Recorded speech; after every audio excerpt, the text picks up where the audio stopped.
એક શિયાળ હતું. તેને છે ને સબ્જી ખાવાની મન થઈ. તે નદીના પહેલે પડી ગયા.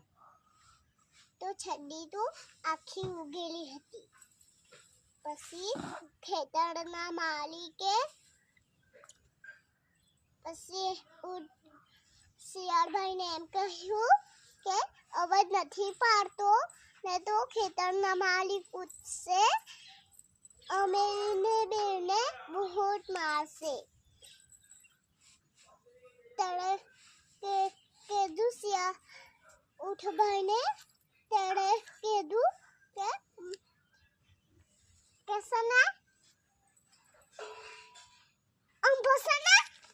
આ બધું બહુ ખાઈ ગયેલો.